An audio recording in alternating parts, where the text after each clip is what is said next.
नमस्कार, स्वागत है आपका राज्यसभा टीवी में। आपके साथ मैं हूं अभिलाषा पाठक।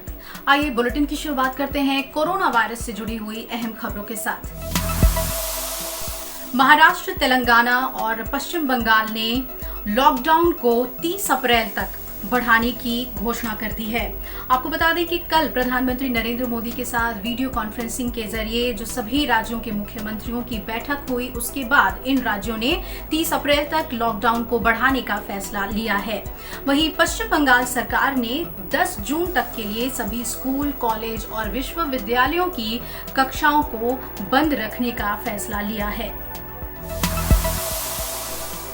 कोरोना वायरस से लड़ने के लिए देश में अब सेना की इकाई को भी तैनात किया जा रहा है।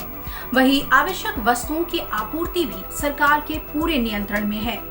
आज सरकार ने इन तमाम बातों की जानकारी देते हुए बताया कि कोविड-19 के कुल 8,356 मामले देश में आ चुके हैं, जिनमें से 7,953 एक्टिव मामले हैं, सक्रिय हैं।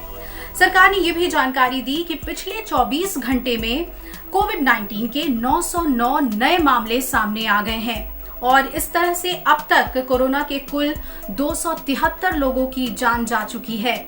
वहीं 716 लोग कोविड-19 संक्रमण से पूरी तरह मुक्त हो चुके हैं। स्वास्थ्य मंत्रालय ने ये भी जानकारी दी कि अभी तक कोविड-19 के देश में 1,86,906 परीक्षण हो चुके हैं और पिछले 5 दिनों में रोजाना 15,747 टेस्ट हुए हैं।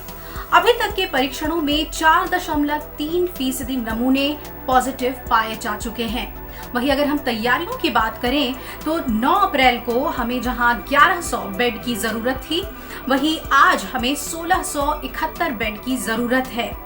जबकि ऐसी स्थिति में हम देखें तो हमारे पास 601 कोविड अस्पताल हैं देश भर में और इनके पास 1,05,000 बेड मौजूद हैं। यानी हर स्थिति का सामना करने के लिए हमारी तैयारी काफी मजबूत है।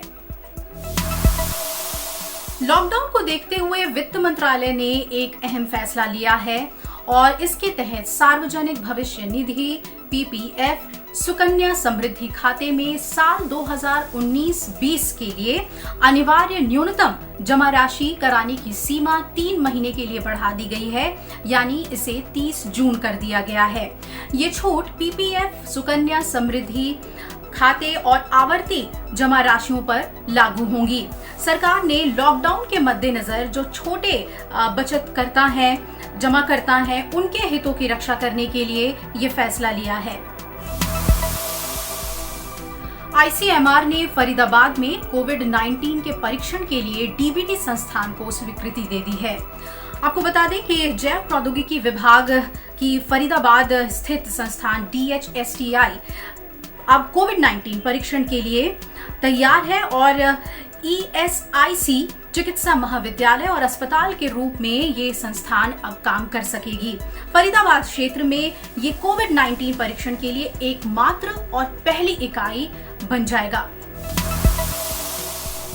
उपराष्ट्रपति M वेंकैया नायडू ने आशा जताई है कि प्रधानमंत्री नरेंद्र मोदी के सुझावों पर अमल करते हुए राज्य सरकारें अपने राज्य में कृषि उत्पादों की बिक्री के लिए बेहतर माहौल तैयार करेंगी।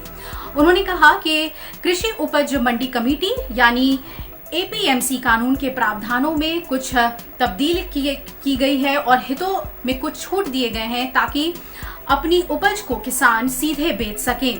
राज्य सरकारों को चाहिए कि वो किसानों की इसमें सहायता करें, उन्हें आगे लाएं और उन्होंने ये भी कहा कि कोरोना संकट की इस घड़ी में राज्य सरकारों को चाहिए कि वो किसानों को बीज, खाद और कृषि उपकरण समय पर उपलब्ध कराएं।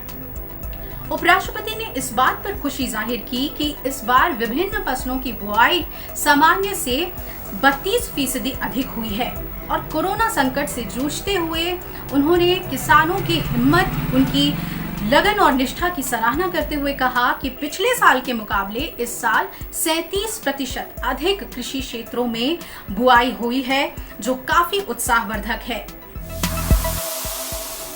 इसी के साथ इस बुलेटिन में फिलहाल इतना ही। एक बार फिर हम आपसे यही अपील करेंगे कि आप सरकार का सहयोग करें, इस लॉकडाउन में अपने घर में ही बने रहें और सुरक्षित रहें। नमस्कार।